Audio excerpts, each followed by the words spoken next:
చెప్పేశారు custody petition కి counter వేయడానికి 7th డేట్ ఇచ్చారు. 7th రోజున కస్టడీ పిటిషన్ కి కౌంటర్ వేస్తారు. జనార్దన్ రెడ్డి గారు శ్రీనివాస్ రెడ్డి గారు ఏమీ మాట్లాడలేదు. నథింగ్ బట్ కస్టడీ విధించినప్పుడు కూడా ఏమీ మాట్లాడలేదు. ఏమీ మాట్లాడలేదు. అవినీతి పైన ఏమీ మాట్లాడలేదు. నథింగ్ ఏమీ మాట్లాడలేదు. వాళ్ళగా ఏం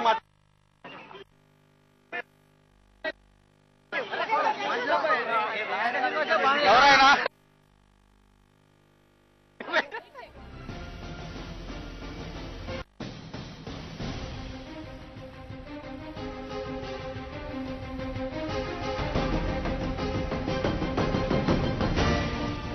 మీరు బ్రేకింగ్ న్యూస్ చూస్తున్నారు. గాలి జనార్దన్ రెడ్డి, శ్రీనివాస్ రెడ్డికి 14 రోజుల రిమాండ్ విధించడం జరిగింది. ఈ నెల 19 వరకు వీరు రిమాండ్ లోనే ఉంటారు. అయితే A1 అక్యూజ్ గా ఇక్కడ A1 గా శ్రీనివాస్ రెడ్డి పేరు నమోదైంది. తర్వాత A2 గా గాలి జనార్దన్ రెడ్డి, వీళ్ళిద్దరూ కూడా కస్టడీకి రిమాండ్ కి విధించడం జరిగింది. కౌంటర్ ఫైల్ లో 7వ తారీఖు వీళ్ళు కౌంటర్ ఫైల్ చేయొచ్చు అని చెప్పేసి కోర్టు చెప్పినట్టుగా బులెటిన్ లో బ్రేకింగ్ న్యూస్ ద్వారా చూస్తూ ఉన్నాం. గాలి జనార్దన్ రెడ్డి, శ్రీనివాస్ రెడ్డికి 14 రోజుల రిమాండ్ విధించడం జరిగింది. ఈ నెల 19 వరకు కూడా వీరు రిమాండ్ లోనే ఉంటారు. మొదటి ముద్దాయిగా శ్రీనివాస్ రెడ్డిని ఇక్కడ ఎఫ్ఐఆర్ లో పేర్కొనడం జరిగింది. రెండో ముద్దాయి గాలి జనార్దన్ రెడ్డిగా పేర్కొనడం జరిగింది. మొత్తంగా ఓబులాపురం మైనింగ్స్ లో జరిగిన అక్రమాలకు సంబంధించే ఈ కేసును ఇన్వెస్టిగేట్ చేస్తున్నట్టుగా లాయర్లు తెలుపుతూ ఉన్నారు. A1 ముద్దాయిగా శ్రీనివాస్ రెడ్డి పేరు, A2 ముద్దాయిగా గాలి జనార్దన్ రెడ్డి పేరు ఉన్నట్లుగా ఇప్పుడే లాయర్లు చెప్తుంటే మనం విన్నాం.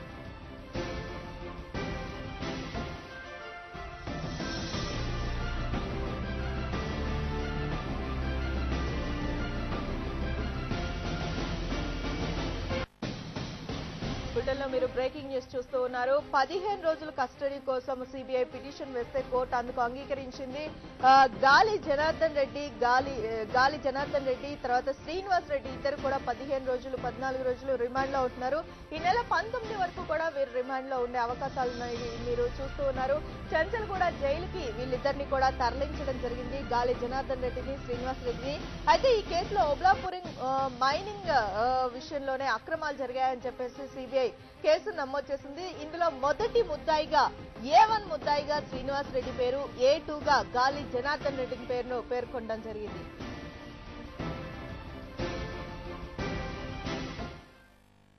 ఈ కేసుకు సంబంధించిన పూర్తి డీటెయిల్స్ అందించడానికి మా ప్రతినిధి ఇన్నారెడ్డి నాంపల్లి కోర్టు వద్ద నుంచి సిద్ధంగా ఉన్నారు.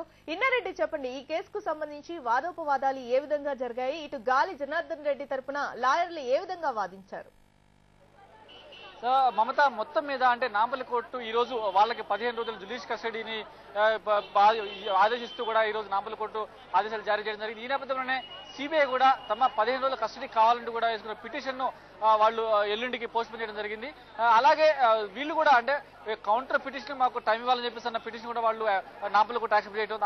అలాగే దీంట్లో ముఖ్యంగా చెప్పుకోవాల్సిన విషయం ఏంటంటే ఎఫ్ఐఆర్ కాపీలో A1 గా రెడ్డిని, తర్వాత గాలి జనార్దన్ రెడ్డి A2 గా పెట్టి ఎఫ్ఐఆర్ నమోదు చేసిన నేపథ్యం కూడా కనిపిస్తా ఉంది. అలాగే దీంట్లో ఇప్పటికే కొన్ని ఇచ్చిన ప్రాథమిక సాక్ష్యాధారాల నేపథ్యంలో తరువుగా విచారణ చేయాలంటే, మరిన్ని విషయాలు వెలుగు రావాలంటే ఖచ్చితంగా వీళ్ళిద్దరిని తమ కస్టడీకి ఇవ్వాలంటే కూడా సిబిఐ తమ పిటిషన్ పేర్కొనడం జరిగింది. అలాగే ఈ పిటిషన్ దాదాపు 15 రోజుల కస్టడీ కావాలంటూ పెట్టుకున్న పిటిషన్ పై కూడా వీళ్ళు నాంపల్లి కోర్టు ఎల్లుండికి ఆ విషయాన్ని పోస్ట్ పోన్ చేసి ఎల్లుండి దీని మీద నాంపల్లి కోర్టు ఆదేశాలు జరిగే అవకాశం కనిపిస్తా ఉంది.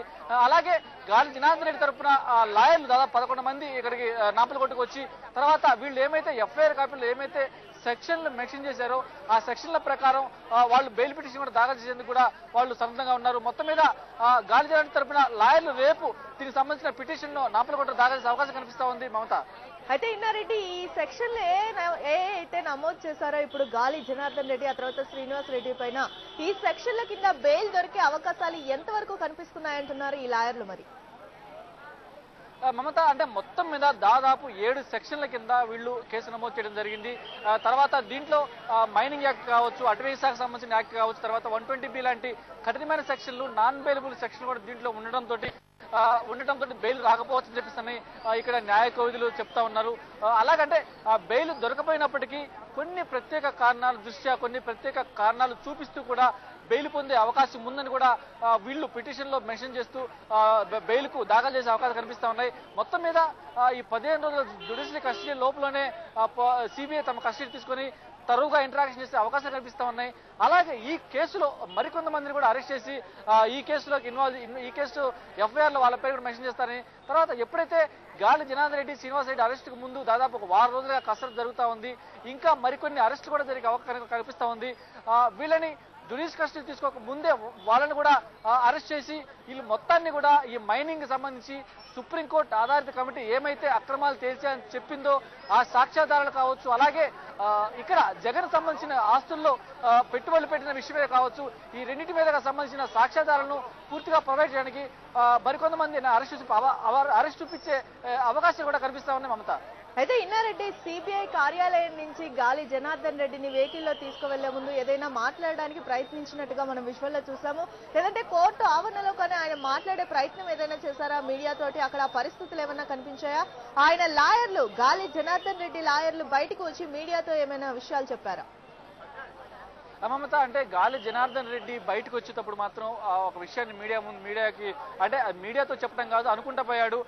న్యాయం గెలుస్తుంది, న్యాయం నా తరపునే ఉందని చెప్పేసి కూడా ఆయన చెప్తూ వెళ్ళడం జరిగిన తర్వాత దీనికి సంబంధించి దాదాపు 11 మంది లాయర్ల బృందం ఇక్కడ నాంపల్కోటకు చేరుకుని బెయిల్ పిటిషన్ వేయడానికి వచ్చారనే సమాచారం తీసుకున్న మీడియా వాళ్ళు ప్రశ్నించేందుకు ప్రయత్నించినప్పటికీ కూడా ఎవరు కూడా మాట్లాడలేదు. దాంట్లో ఒక లాయర్ మాత్రం మాట్లాడి కోర్టు లోపల జరిగిన విషయాన్ని, అంటే ఏమైతే 15 రోజుల జ్యుడిషియల్ కస్టడీ విధించిన తర్వాత సిబిఐ పెట్టుకున్న పిటిషన్ విషయం కావచ్చు, అలాగే వాళ్ళు కూడా బెయిల్ పిటిషన్ మూవ్ చేయబోతున్నారనే విషయాన్ని మాత్రమే చెప్పడం జరిగింది. దీనికి సంబంధించి ఏ విషయాన్ని కూడా వాళ్ళు స్పష్టంగా ఇవ్వలేదు. అంటే వీళ్ళు ఏ విధంగా ముందుకు పోతున్నారు, గాలి జనార్దన్ సంబంధించి వాళ్ళు బెయిల్ పిటిషన్ ఏ విధంగా మూవ్ చేయబోతున్నారు, ఏ సెక్షన్ కింద, అంటే ఇప్పుడు పెట్టిన 7 సెక్షన్లలో వాళ్ళు ఏ సెక్షన్ కింద బెయిల్ కోరుతున్నారు, బెయిల్ వచ్చే అవకాశాల మీద వాళ్ళు ఏమంటారు విషయం మీద మనం మాట్లాడడానికి ప్రయత్నించినప్పుడు కూడా ఎవరు కూడా మాట్లాడేందుకు వాళ్ళు సన్నద్ధంగా లేరు. మొత్తం మీద రేపు కానీ ఎల్లుండి కానీ వీళ్ళు ఏమైతే 7 సెక్షన్లు ఉన్నాయో 7 సెక్షన్ సంబంధించి ఆ బెయిల్ పిటిషన్ మూవ్ చేసే అవకాశం కనిపిస్తా ఉంది. అయితే మమత, మనకు తెలిసిన సమాచారం ప్రకారం దీంట్లో బెయిల్ వచ్చే అవకాశాలు చాలా తక్కువగా ఉన్నాయని చెప్పేసి న్యాయవాదులు చెప్తున్నప్పుడు కూడా ఆఫ్ ది రికార్డ్ వీళ్ళు అంటే మన గాలి జనార్దన్ సంబంధించిన న్యాయవాదులు చెప్తున్న సమాచారం ప్రకారం కొన్ని ప్రత్యేక పరిస్థితులు చూపించి మేము బెయిల్ పొందుతాము, తర్వాత దీని మీద కౌంటర్ పిటిషన్ దాఖలు చేసి అవసరమైతే పైకోర్టులో వెళ్తామన్న విషయాన్ని మాత్రం చెప్తున్నట్టుగా మనకు సమాచారం ఉంతా ఉంది మమత. థ్యాంక్ యూ ఇన్నారెడ్డి సమాచారం అందించినందుకు. స్కూల్ బస్సులు రావు, మినిమం ఆటోలు కూడా ఆ వైపే చూడవు. అడుగు తీసి అడుగు వేయాలంటే నరకం కళ్ల ముందు ప్రత్యక్షమవుతుంది. ఖమ్మం పట్టణంలో కాళ్ల కింద నరకం. రాత్రి 7 గంటలకు prime time first edition.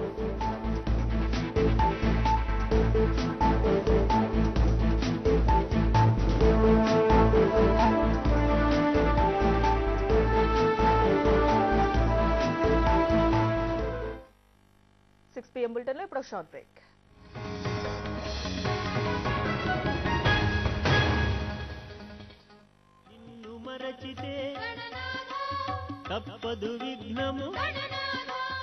Vinayaka Chavithi SMS contest కు స్వాగతం. శివపుత్రునిపై 10వ ప్రశ్న. గణపతికి 21 రకాల ఆకులతో పత్ర పూజ ఎందుకు చేస్తారు? ఏ. ఔషధ మొక్కలను వివరించేందుకు. బి. వర్షాకాలంలో ఆకులు దొరుకుతాయి కాబట్టి. సి. సంప్రదాయం కాబట్టి. ప్రశ్న చాలా సింపుల్ గా ఉంది కదా, ఇంకెందుకు ఆలస్యం? సెల్ ఫోన్ తీసుకోండి, SMS పంపండి. ఎలా పంపాలా అంటారా? ZQ అని స్పేస్ ఇచ్చి క్వశ్చన్ నెంబర్, మీ ఆప్షన్ ను టైప్ చేసి 57575 కు SMS చేయండి. ఉదాహరణకు మీ సమాధానం ఏ అయితే ZQ స్పేస్ 10A అని, సమాధానం బి అయితే ZQ స్పేస్ 10B అని, సమాధానం సి అయితే ZQ స్పేస్ 10C అని SMS పంపండి.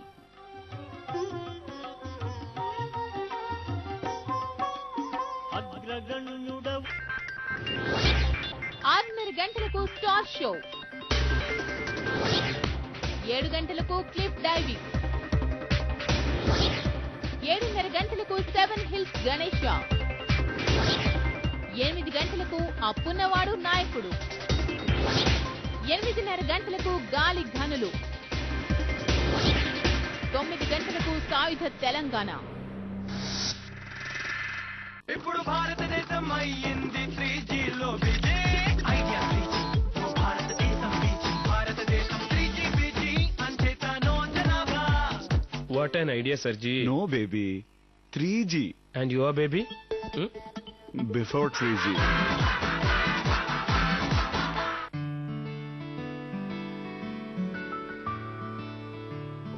కొంచెం మురిపెం కొంచెం చిలిపిదనం 2 క్షణాల తాజాదనంలో చిన్న మందహాసం.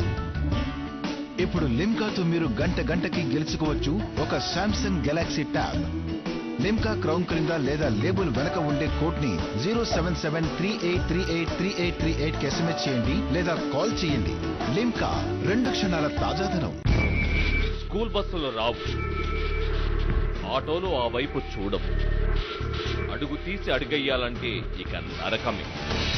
ఖమ్మం మున్సిపల్ పాలకులకు కనిపించని వెంకటేశ్వర కాలనీ. కాళ్ల కింద నరకం రాత్రి 7 గంటలకు. ఈ బులెటిన్ మీకు సహసమర్పిస్తున్న వారు రాఫిన్ real estate private limited. Microtech UPS, India's most preferred brand. జోఫిట్ paint relief oil, Suvarna Bhoomi, తరతరాలకు చెరగని చిరునామా. లిమ్కా 2 క్షణాల తాజాదనం. మరియు జాస్ IBT వారి నాణ్యమైన ఇతర ఉత్పాదనలు.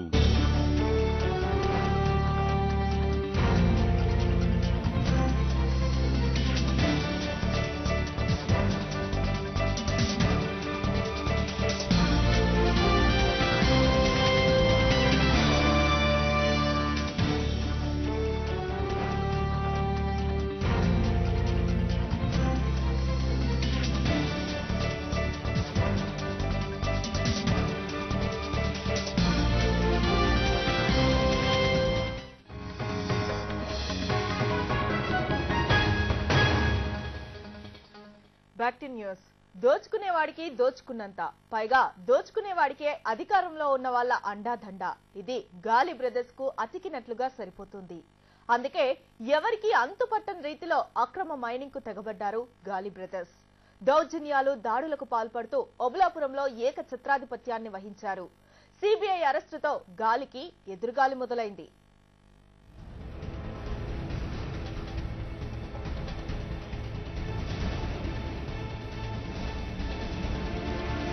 గాలి జనార్దన్ రెడ్డికి చెందిన ఓబులాపురం మైనింగ్ కంపెనీ ఓఎంసీ చేసిన అక్రమాలు అన్ని ఇన్ని కావు.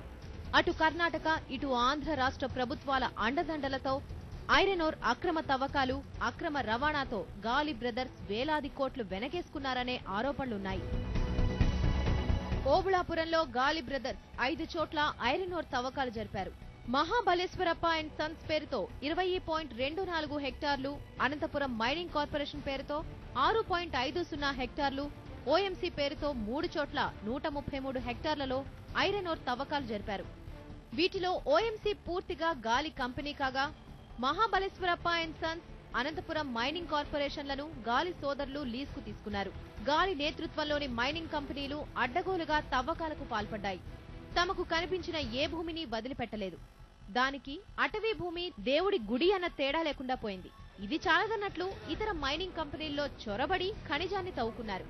అంతా తమ సొంత జాగిరిగా భావించి ఐరన్ ఓర్ ను తవ్వుకొని వేల కోట్ల రూపాయల వ్యాపార సామ్రాజ్యం ఏర్పాటు చేసుకున్నారు. 2009 వరకు ఉన్న లెక్కల ప్రకారమే మహాబలేశ్వరప్ప అండ్ సన్స్ తరపున 69.98 లక్షల టన్నులు, అనంతపురం మైనింగ్ కార్పొరేషన్ తరపున 12.10 లక్షల టన్నులు, ఓఎంసీ తరపున 289 లక్షల టన్నుల ఐరన్ ఓర్ ను తవ్వి పడేశారు. ఆ తర్వాత ఈ దోపిడీ మరింతగా సాగింది. రాష్ట్రంలో గాలి నేతృత్వంలో మైనింగ్ కంపెనీలకు 2.7 లక్షల మెట్రిక్ టన్నుల ఐరన్ ఓర్ తవ్వకాలకే అనుమతి ఉంది.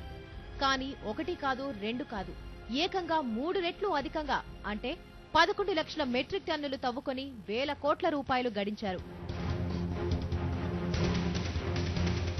ఓఎంసీ అక్రమాలకు వైఎస్ సర్కార్ దన్నుగా నిలవడంతో తపాల్ గణేష్ అనే వ్యక్తి సుప్రీంకోర్టును ఆశ్రయించాడు.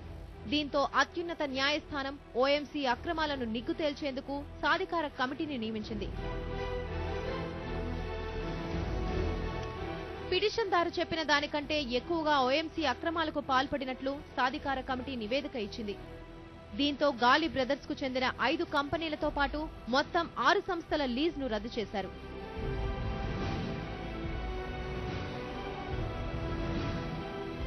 ఇటీవల కర్ణాటక లోకాయుక్త కూడా యడ్యూరప్ప కేబినెట్ లో మంత్రులుగా ఉన్న గాలి బ్రదర్స్ కు అక్రమ మైనింగ్ తో ప్రత్యక్ష సంబంధాలు ఉన్నట్లు తేల్చడం గమనార్హం.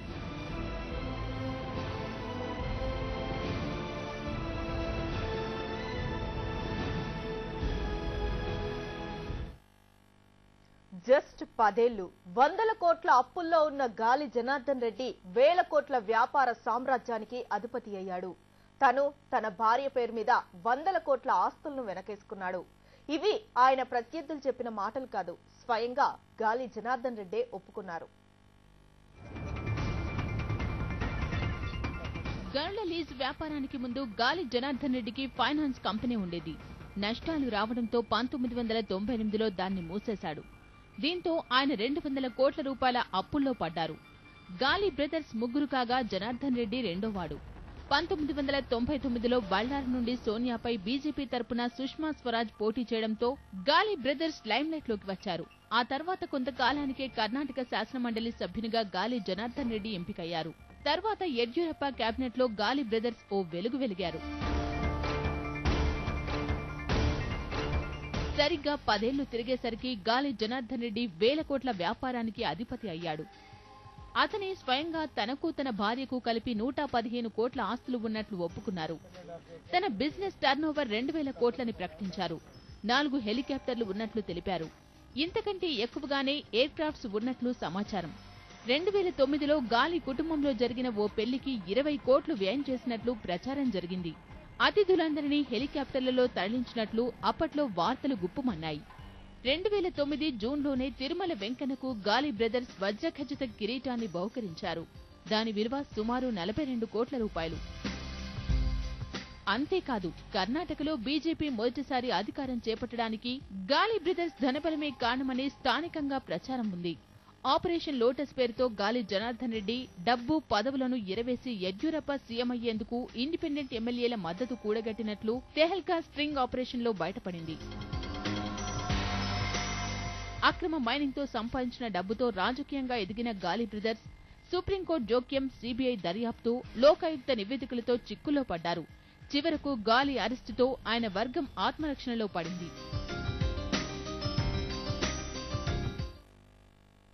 గాలి జనార్దన్ రెడ్డి నివాసంలో సీబీఐ సోదాలు, అరెస్టును గురించి ప్రశ్నించిన మీడియాపై వైఎస్ఆర్ కాంగ్రెస్ పార్టీ అధినేత జగన్ ఫైర్ అయ్యారు. ఎథిక్స్ ఉండాలంటూ హితవు పలికారు. తన ఆస్తుల విషయంలో కేంద్రం సీబీఐని పావుగా వాడుకుంటున్న విషయమై త్వరలోనే ఒక ప్రకటన చేస్తానని జగన్ చెప్పారు. తనకే సంబంధం లేని గాలి బ్రదర్స్ అరెస్టుపై తనను ప్రశ్నించడం సబబుగా లేదన్నారు Jagan. How is Janardhan Reddy connected to me? So this is not right on any of you people, whatever you people are doing. You just tell me one thing, how is Janardhan Reddy connected to me? This is not right. For being a journalist, I myself am also running a newspaper, I myself also have some journalistic values, and all of you I'm telling you here, please do not have any connection with Janardhan Reddy to me. I mean, this is not right. Janardhan Reddy is a separate man. Janardhan Reddy is handling a separate state. How is Janardhan Reddy connected to me? I mean, you need to have this one thing very clear. Just because Janardhan Reddy gets arrested, that doesn't mean that you people can come on to me. No, this is not. This is not right. No, what I am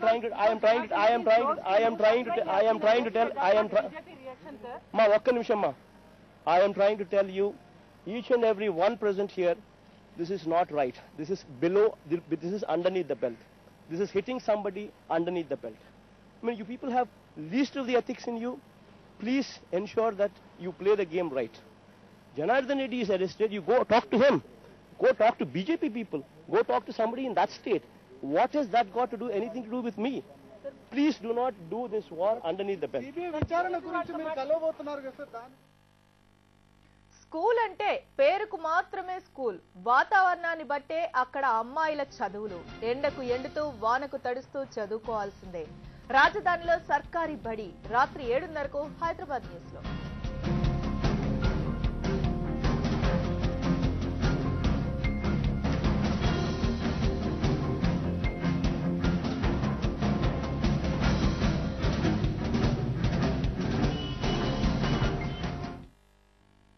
Warangal జిల్లాలో తెలంగాణ ధూమ్ధాం ఉద్రిక్తంగా మారింది. జఫర్గఢ్ లో కాంగ్రెస్ నేతలు నిర్వహించిన తెలంగాణ ధూమ్ధాంలో పాల్గొనేందుకు వచ్చిన MLA రాజయ్యపై Telangana వాదులు దాడులు చేశారు. కోడిగుడ్లు టమాటాలతో ఎమ్మెల్యేలపై దాడికి పాల్పడ్డారు. దీంతో అక్కడ ఉద్రిక్త పరిస్థితి నెలకొంది. రంగంలోకి దిగిన పోలీసులు లాఠీచార్జ్ చేసి పలువురు తెలంగాణ వాదులను అరెస్ట్ చేశారు.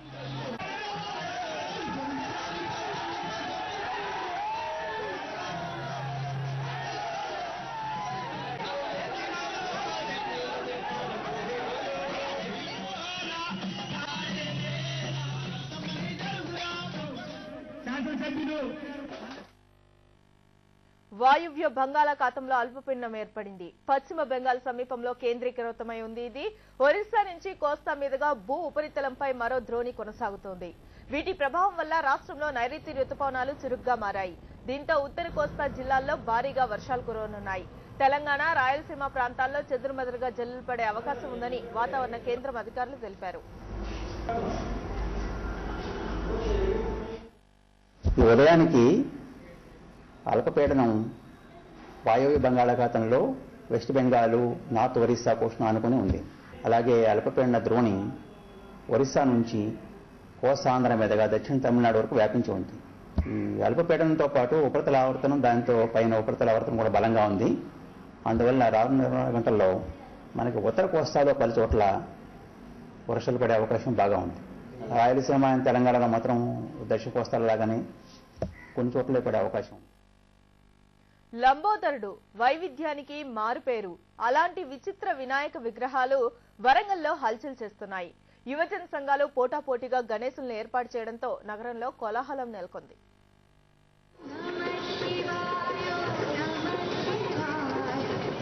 అంతా వినాయకమయం.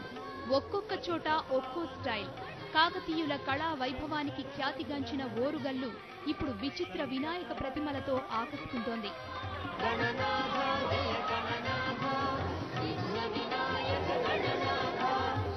రైల్వే గేట్లోని వినాయకుణ్ణి దర్శించుకునే భక్తులు రెప్పార్పుకోలేకపోతున్నారు. ఓ చేత కలశం ధరించి విద్యుత్ కాంతులతో ధగధగలాడుతున్న బొజ్జ గణపయ్యను చూసేందుకు భక్తులు పోటీ పడుతున్నారు.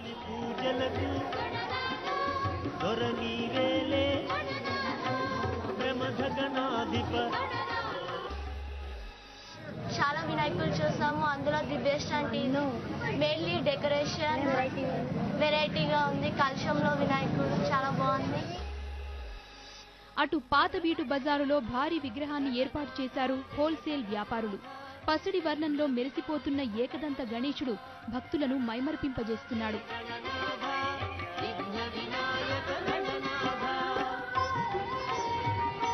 మరోవైపు శివనగర్లోని శ్రీ శివ విఘ్నేశ్వర ఆలయంలో వినాయక వివాహోత్సవం జరిగింది. ఇక్కడ గత 10 ఏళ్లుగా కళ్యాణం నిర్వహిస్తున్నారు.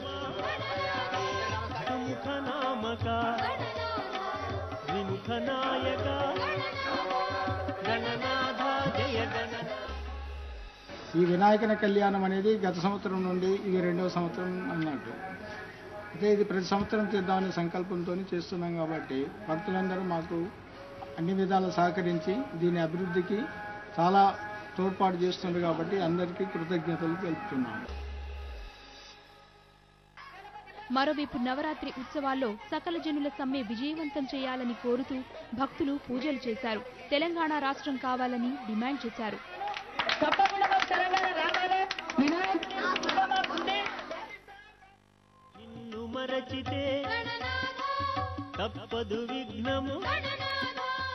వినాయక చవితి ఎస్ఎంఎస్ కాంటెస్ట్ కు స్వాగతం. శివపుత్రునిపై 10వ ప్రశ్న. గణపతికి 21 రకాల ఆకులతో పత్ర పూజ ఎందుకు చేస్తారు? ఏ. ఔషధ మొక్కలను వివరించేందుకు. బి. వర్షాకాలంలో ఆకులు దొరుకుతాయి కాబట్టి. సి. సంప్రదాయం కాబట్టి. ప్రశ్న చాలా సింపుల్ గా ఉంది కదా. ఇంకెందుకు ఆలస్యం? సెల్ ఫోన్ తీసుకోండి, ఎస్ఎంఎస్ పంపండి. ఎలా పంపాలా అంటారా? ZQ అని స్పేస్ ఇచ్చి క్వశ్చన్ నెంబర్, మీ ఆప్షన్ ను టైప్ చేసి 57575 కు ఎస్ఎంఎస్ చేయండి. ఉదాహరణకు మీ సమాధానం ఏ అయితే ZQ స్పేస్ 10A అని, సమాధానం బి అయితే ZQ స్పేస్ 10B అని, సమాధానం సి అయితే ZQ స్పేస్ 10C అని ఎస్ఎంఎస్ పంపండి. ఇవి బులెటిన్ విశేషాలు. చూస్తూనే ఉండండి శ్రీ 24 గంటలు.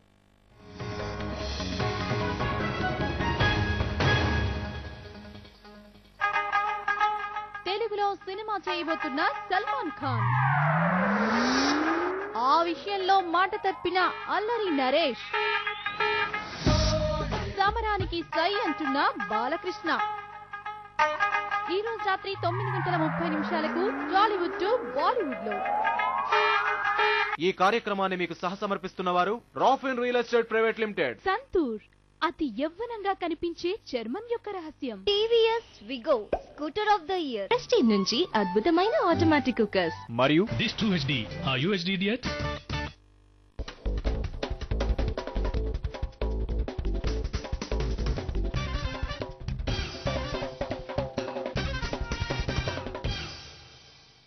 Hi, welcome to star show. Tollywood star heroes అంతా ఒకేసారి కథం తొక్కితే, ఒక్క సినిమాకే ఫిక్స్ అయిన స్టార్లంతా ఏడాదికి 2 లాగించేస్తే ఇంకేముంది, తెలుగు తెరపై కాసుల వరదే. ఇలాంటి శుభ గడియలే 2012లో రానున్నాయి. స్తబ్దుగా ఉన్న హీరోలంతా జూలు విదల్చడంతో ఒక్క ఏడాదిలోనే 600 కోట్ల రూపాయలకు పైగా వ్యాపారం జరగబోతోంది.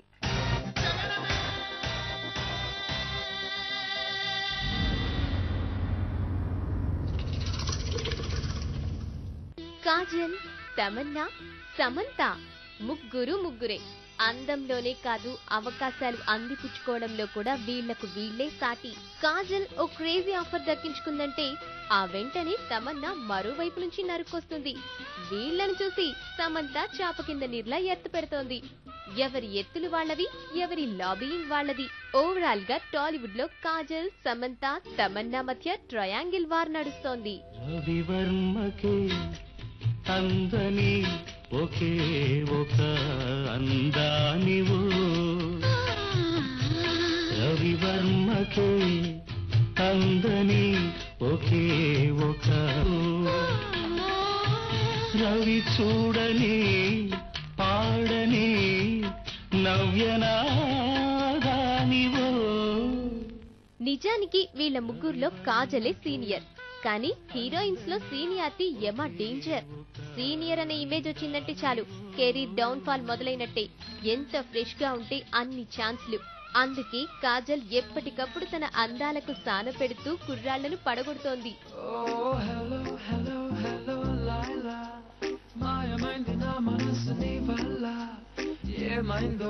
ఎక్కడున్నాదో కళ్ళ ముందే దాగి ఉందో పగటి పూట తారలా.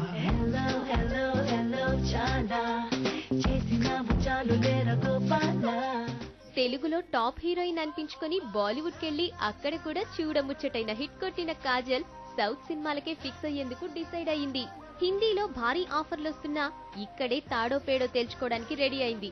దూసుకొస్తున్న సమంత, తమన్నాలకు తనదైన స్టైల్లో చెక్ పెడుతోంది. ప్రస్తుతం ఈ అమ్మడి కొంగులో మహేష్, సూర్య లాంటి స్టార్ హీరోలున్నారు.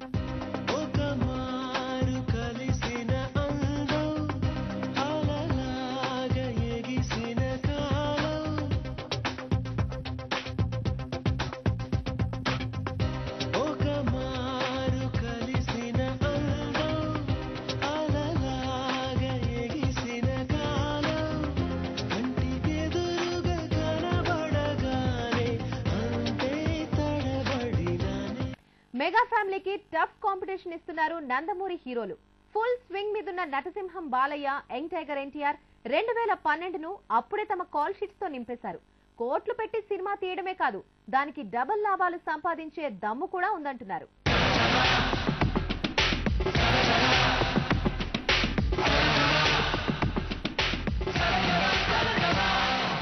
బ్యాక్ టు బ్యాక్ సినిమాలు తీయాలంటే నందమూరి హీరోల తర్వాతే ఎవరైనా.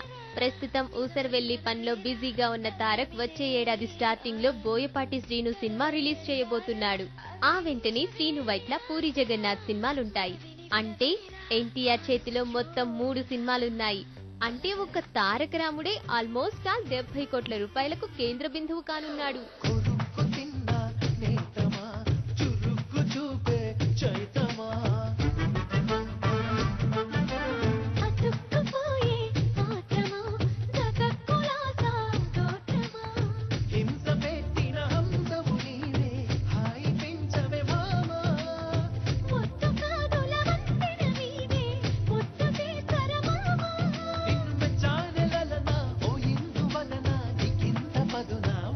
సునా నందమూరి నటసింహం బాలయ్య కూడా జోరు మీదున్నాడు.